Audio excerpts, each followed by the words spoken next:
So the whole point of chess is obviously to checkmate your opponent's king. One of the best ways that you can learn how to do that better is by learning what are called mating patterns. A mating pattern in chess is a certain setup of your opponent's pieces and your pieces that when you see it, you should be able to immediately go, I've seen that before and I know it leads to checkmate. The more of these mating patterns that you learn, the more often you're going to notice them in your games and be able to win. So in this position on the board right now, someone who's familiar with Opera's Mate or Matette's Mate is going to immediately know what the best move is for white. Now, if you've never seen this mating pattern before, you might not be sure what to play in this position. So I'll go ahead and tell you the best move for white is to play queen takes h7. The point is that black has to take. There's nowhere else for the king to move. And now you can slide the rook over, putting the king in check. And if the king tries to run and hide, because you have your bishop here, you can bring the rook all the way down. And that is game over. The rook's attacking the king. It's also defending this square. And the bishop is controlling here and here and defending the rook. So this is a pattern, like I mentioned, Opera's Mate, that I've seen before. And now that you've seen it, you'll probably be on the lookout when you play games like, okay, is there any opportunity for me to get my bishop and rook in this type of setup? So in this video, we're going to be going through some of the most common mating patterns that you need to know. I'm going to be first giving you a very basic position, kind of like this, where it's maybe just one move showing you what the pattern is.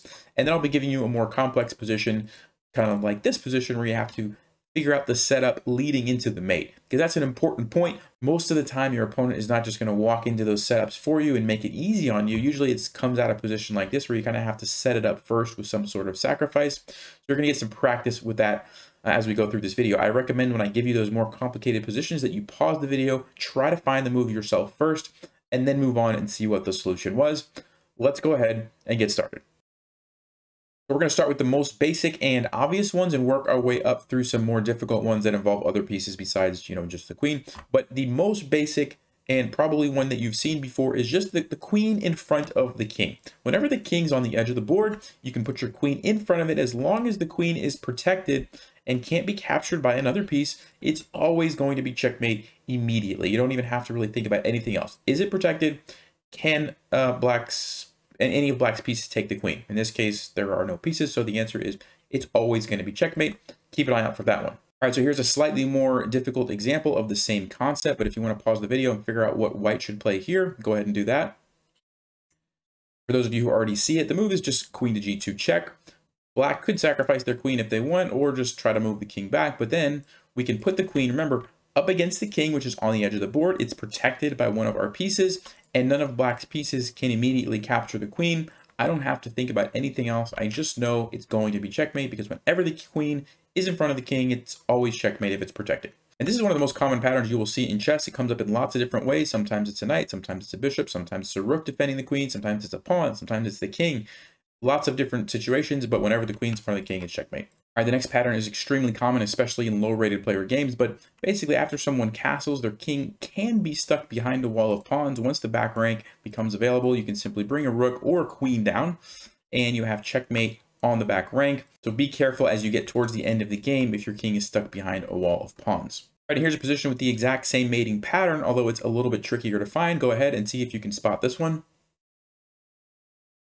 All right, if you're ready to see the solution, the answer is queen to a8 check, which forces black to capture the queen, and then the rook can come down and deliver the checkmate. None of black's pieces can help out, and that's back rank mate. The next type of pattern is what's called a ladder mate. Basically, you just have two long-range pieces, so it could be two rooks, could be queen and a rook, and basically you just boom, boom, boom, all the way down, and you keep cutting off more and more files and forcing your opponent's king back. Really very straightforward. King has to move, check, king has to move, check, and you can see there was no chance for the king. There's not really a more advanced version of this one. Usually this kind of happens at the end of the game when you're way ahead. It's just a very good one to keep in mind. It's a very easy way to checkmate when you have two long-range pieces like rooks or queen. All right, the next one's called the queen and rook combo mate. So here's an example where we could do a ladder checkmate, kind of like I just showed you. Queen to here, force the king over, rook here, force the king over, queen here. Okay, so that's three moves. Or you could kind of do it a different way, where you play queen up, push the king back, and then the rook. So this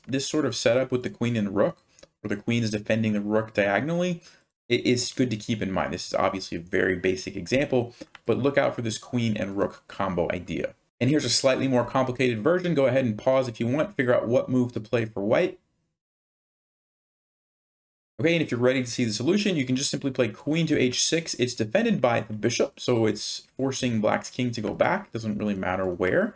And then you can capture with the rook, or really with the queen, either way. But just to show you this pattern again, you can see how the queen is defending the rook, and it's a nice little checkmate. So that's a good one to keep in mind. All right, the next one is called Lolli's Mate. So basically, whenever your opponent fianchettos their bishop, so they push the g-pawn up, brings the bishop here, and kind of tries to line up, that bishop gets traded away and you're able to get a pawn controlling that square. If you can ever get your queen around and hop into the g7 square, it's just going to be checkmate immediately. Remember, we talked about this kind of earlier. In this case, you're defending it with the pawn and you're infiltrating that fianchettoed position. All right, so here's a slightly more complicated example that you could imagine maybe came from a real game, but what should you play as white in this position, keeping in mind Lolli's Mate?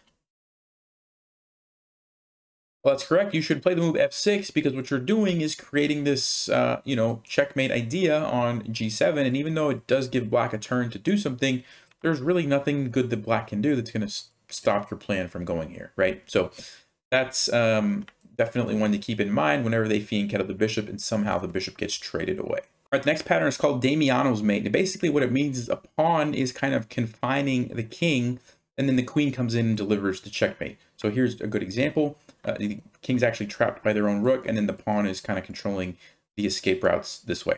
So here's a slightly more complicated idea. Go ahead and pause if you'd like and figure out what to play for white. And if you're ready, the move is g6. And basically, like we just kind of talked about, you're confining the king and you're setting up the square on h7 for your queen to deliver the checkmate, and black can't get out of it because of the awkwardness of these pieces kind of blocking their king in. All right, the next two patterns are very cool. They're very similar, so I want to talk about these together. But one of them is called the Dovetail mating pattern. That's this one right here. Whenever you have your opponent's king and it has two pieces that are straight away, so not on the diagonals, but straight on two adjacent sides, basically. So like this. And you put your queen a knight's move away, right? So you can see it's a knight move away from both of those squares. When you bring your queen over like that, it's always going to be checkmate if it's defended, right? If it's defended, nothing can take your queen. Because of the way that those pieces, and they don't have to be pawns, it could be a rook, a bishop, a queen. Those pieces basically prevent the king from moving. The queen covers the diagonal and the straight, the ranks and files, and so it's just always going to be checkmate. So this is called the Dovetail checkmate pattern. And then very similar, I'm going to switch over, and you can see now we have two pawns, except this time they're on diagonals that are next to each other, basically, right? So in this, it's going to be the exact same. This is called the Swallowtail Mate, I believe, where you bring the queen. Again, it's a knight move away from the pawns. And again, it's also checkmate. This time the queen is covering the diagonals like this. And then these, pieces, whatever they are, could be something else. Rooks, bishops, queens are preventing the king from moving. So these are pretty nice to know. And now let's look at a little bit more complicated example. All right, so here's the position. If you want to pause for a second and figure out what move should white play next. And if you're ready to see the solution, the best move for white is actually queen to h5. And the reason this is the best move, you're forcing checkmate in a couple moves. And the reason that it's going to be checkmate is it's either going to be a dovetail mate or it's going to be a swallowtail mate. So for example, if let's just say black decides to play d6 to try to run and hide back here. Well, now you have a dovetail mate, play queen to f5, and this is the exact pattern that we just saw. Obviously, there's more pieces on the board, but you've got the pawns there. So you move the queen and knight move away, and you've got checkmate. Another try would be if black tries to move over here. Well, now you can play queen to d5. And this is the same pattern where you've got the two pieces back there. You move the queen, a knight move away, it's defended. And so it's just checkmate. Black could delay the game a little bit by playing bishop b7 to control that square, but then you can still play queen f5 check. King goes over, queen e5 check, because you've got it defended here. King goes over, and then queen to d5 check. And again, it's another example of the dovetail checkmate. Now this one there happens to be a bishop behind there, but it doesn't really matter, right? As long as you have these two pawns, and you can put the queen and knight move away, and it's defended, it's always going to be checkmate.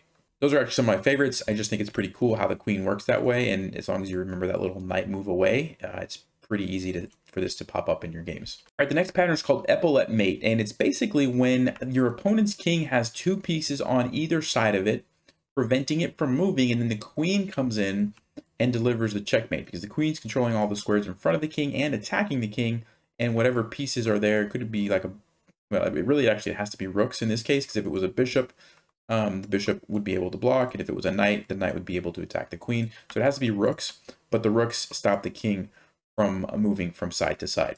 And again, here's a slightly more complicated position, white to play. If you want to pause and figure out what white should play, go ahead and do that. And if you're ready to see the solution, you can play rook takes g6, which, because this rook is covering here, it forces the pawn to capture, and then the queen can come down, and we have this same pattern here, where it is Epaulette's checkmate.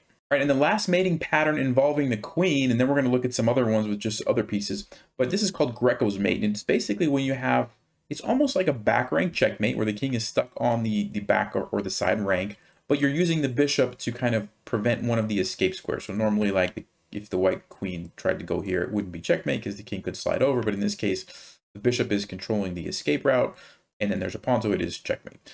So yeah, that's Greco's mate. And again, here's a slightly more complicated position. It's white to play. Go ahead and pause if you'd like and figure out what white would play here. And if you're ready to see the solution, the move is actually bishop to d5 check. So you're forcing the king over to the corner is the first step here. And then you can play rook takes h7, which is forcing the king to capture. And notice how we have the same setup here. In this case, the pawn's kind of helping out too, but we've got the bishop controlling there. And we can simply bring our queen over, and that's checkmate. So there's Greco's mate. All right, so next we're going to start looking at some of the mating patterns involving the rooks. And the first one we're going to look at here is what's called the blind swine mating pattern. So a phrase that you may have heard before in chess is pigs on the 7th. So whenever you get your rook onto the 7th rank if you're white, or it would be the 2nd rank if you're black, sometimes people refer to these as pigs. And the reason is there's like lots of pawns usually that sit on the 7th rank. And so if you're able to get a rook there, usually you can have some good targets, and hence the phrase pigs on the 7th. So I guess that's where the term blind swine mate came from. But if you have 2 rooks on the 7th, what you can do is captures, king goes over, captures, and you end up with this really cool, double rook checkmate. It's a little bit more rare, I would say, but when you can pull it off, it's a lot of fun. Now here's an example. It's not really a more complicated example. It's kind of the same thing, but I just wanted to show you an example that maybe could have happened from a real game. You're playing a game, you got your rooks down there, and your opponent decides, hey, they're going to try to go for some counterplay, and they failed to realize that they were just setting you up for the checkmate. So that's one example of how this could happen. I understand this is more rare, but still you want to pay attention, and if nothing else, use it as a reminder to try to get your rooks on the 7th rank. All right, the next pattern is called Anastasia's mate, and it's kind of similar to some of those almost back rank or side file mates that we looked at earlier, but in this case, the knight is assisting the rook, and then the king is stuck on the edge of the board. So when you slide the rook over, the king can't escape because the knight is taking away the squares on either side of the pawn. So that's Anastasia's mate. All right, and here's a more complicated example. If you want to go ahead and pause and figure out what you should play for white, go ahead and do that. And if you're ready to see the solution, the move is knight to e7 check. So this forces the king to slide over. And then after the king slides over, you can actually do a queen sacrifice, forcing the king up. And now you can probably start to see you have the same setup here. The rook comes over and delivers the mate. All right, the next pattern is called hook mate, and it involves a rook, a knight, and a pawn, and it looks like this. You bring the rook over, which is defended by the knight. The knight is defended by the pawn, and together they sort of cover almost all the squares. I say almost because there's one square here you can see that we needed our king for, but the rook covers these. The knight covers over here and defends the rook. The pawn controls here, and then the rook covers here. So there's only one square that you need some other piece for. So sometimes it's your own piece, a different piece. Sometimes if there's like a black pawn sitting there, then you wouldn't need the king, and you could do it that way. So it just kind of depends on the situation, but that's called hook mate. And again, here's a more complicated position. If you'd like to pause and figure out what white should play, go ahead and do that now. All right, and if you're ready to see the solution, the move is queen takes f8, because after black's king recaptures, the rook can come down, check, defended by the knight, forces the king back up here, and then you can slide over, and you can see how we have that same exact pattern. The pawn defends the knight defends the rook, and remember that square that I was talking about, well, now there's a black pawn on it, so the king can't run there, and that's just a really nice looking checkmate. So that's hook mate. All right, next up we have Opera's mate. This is the one I showed at the beginning of the video, where the bishop kind of controls the diagonal, and then the rook comes down and delivers the checkmate. It doesn't always have to be in the corner like this. It could be, you know, the bishop could be going a different way, but this is the pattern that you want to look for. Again, here's a more complicated position. If you want to pause and figure out what white should play, go ahead and do that now. And if you're ready to see the solution, the move is queen to d8 check, forcing black to recapture. And then the rook comes in, and we get the same type of setup, except over here it's in the center of the board, not in the corner. But you can see that bishop-rook combo delivering the mate. All right, the next mating pattern is with the rook and a bishop, and it's usually when the opponent has castled kingside and then recaptured something, like their knight was on f6, they recaptured it and messed up their pawn structure. Now their king is open, and you infiltrate with a rook and a bishop. Now there's Morphy's mate, and there's Pillsbury's mate. They're both very much the same thing. Morphy's mate is when the king is in the corner, and Pillsbury mate is when the king is not in the corner. So in this example, we can play rook check, force the king over. We could bring the bishop in, check, force the king over here, and then we could capture this, and that's checkmate. So since the king is not in the corner, I believe this would be Pillsbury's mate. And then I have one more example for you here, where we could go check with the rook, and this would be a better move for black, but supposing black made the mistake and went in the corner, we could capture. And now we have Morphy's mate, I believe, because the king is in the corner. But it's the same idea. The rook and the bishop are delivering the mate, and the king's kind of trapped. So this is the pattern that you want to be aware of. All right, so here's a slightly more complicated example. If you want to pause and figure out what white should play, go ahead and do that. And if you're ready to see the solution, the move is knight to f6 check. So first of all, it's a fork on the king and the queen, and it's also setting up mate on h7. So black has to capture it. And then we kind of see the same setup where the king is open. There's a bishop already involved. And so now white, there's actually a couple things white could do. You could just bring the queen over and mate that way. But a cooler way to do it would be bring the rook over. King has to go here. You could go check and then deliver mate like this. And that would be, let's see, a Pillsbury mate, I guess, because the king's not in the corner. All right, the next pattern is the rook and knight and some other piece. In this case, I have a king. It could be with a king. It could be with a pawn or a bishop. You need something to defend the rook. But basically, the knight controls these squares, the king's on the edge of the board, and then the rook comes in and delivers the checkmate. So you've got the rook controlling these, the knight controlling these, and that's checkmate. You do have to have, like I said, something defending the rook. In this case, it's a king, but it can also be with a pawn. And I think some of you already know this, but I did have one of my games that made it on a Godmator's channel where I sacrificed the queen and ended up getting a pretty nice checkmate. And one of those variations from that game was this exact same mating pattern. You can see it here where the rook is actually defended by the pawn in this case. But yeah, that's a cool one when you can pull it off. All right, the last pattern that I'm going to show you that has a rook in it is called Reti's mate. This is one of the most beautiful in my opinion, but you've got the rook defending the bishop, which delivers the checkmate, and you do need some help from black's pieces. Like in this case, you can see all of these four squares are taken away by other pieces. But when you can pull this off, it's a really, really nice one. Like I said, it's Reti's mate, and it's named after Richard Reti. And I'm going to show you a position from a game he played. It was an 11-move game. So here's the position. Reti was white, and it's white to play if you want to figure out what move he played in this position. All right, if you're ready to see the solution, the move is queen to d8, an amazing queen sacrifice the king has to take, nothing else to do. Then you have the double check, which is actually setting up the Reti checkmate. So if the king moves here, the bishop comes in, and it's just like I showed you. There's the pattern. And a cool thing about this is that the other move that the king could play is over here. And we already saw the opera mate earlier, same thing here. So there was like two different mating patterns involved in this queen sacrifice. So really nice. However you want to do it, you know, this is why it's so important to have these patterns, you know, memorized and really be able to spot them when they show up in your games. All right, the next pattern involves two bishops, and it's called Boden's mate. And it's basically when the two bishops kind of crisscross across the king like this and deliver the mate. Usually you need some sort of help from some other pieces to also block off the king. But this is a pretty nice one when you can pull it off as well. And again, here's a more complicated position. White to play. Go ahead and pause if you like. Figure out what you would play for white. And if you're ready to see the solution, it's queen takes g6, sacrificing the queen. And after the bishop comes in, we have this little crisscross here where the bishops are delivering the Boden's mate. All right, the next pattern is called the double bishop mate. It's just with two bishops that are kind of lined up together to deliver the mate on the king. Again, usually you need some sort of help. In this case, it's the pawn, but you can also do this with your own king. So like if you're mating with the king and two bishops, this would be how you would do it, except you would have to have your king up there, obviously. So, Again, here's a more complicated example if you want to pause and figure out what to play as white.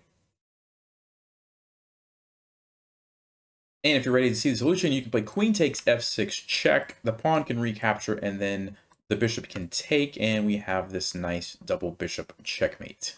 All right, the next pattern is what's called Legal's Mate, and it's basically when you have 3 pieces. Usually it's 2 knights and a bishop, delivering the mate on the king. Now you do need a little bit of help from some other pieces, taking away some squares, but you can see the bishop controls here, defended by the knight.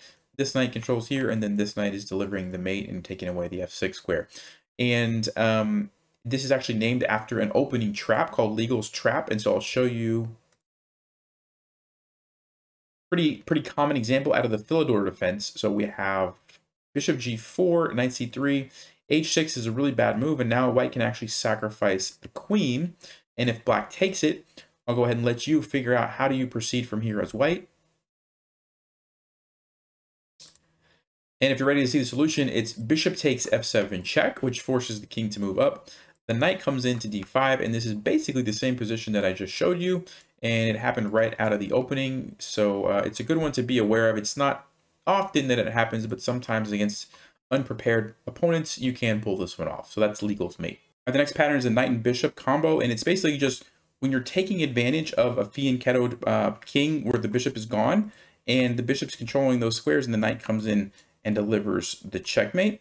Again, here's a more complicated example if you want to pause, figure out what to play for white. And if you're ready to see the solution, you can sacrifice the queen. After the pawn takes, the bishop can come in. This pawn is pinned, so it forces the king back, and then the knight can come in and deliver the mate. All right, and the last pattern I'll leave you is what's called Smothered Mate. It's when the knight delivers checkmate and the opponent's king is completely surrounded by their own pieces and can't move because of that. Here's a more complicated example. This is kind of the typical, pretty standard Smothered Mate that you'll see if you do like tactics trainings on this. But I'll give you a second to figure out what to play for white. And if you're ready to see the solution, it's knight to h6. You create the double check on the king, which forces it to move. Then you bring the queen down, attacking it, forces the rook to capture the queen. And now we kind of get the same setup that I just showed you. And then I can hop back over to f7 and deliver the mate. All right, guys, so those are some of the most common mating patterns that you need to be aware of. There are going to be timestamps in the description below, so feel free to jump around if you need to. If you haven't already seen my video on the top 10 middle game plans, make sure you click over here. You don't want to miss that. But yeah, thanks so much for watching. Stay sharp, play smart, and take care.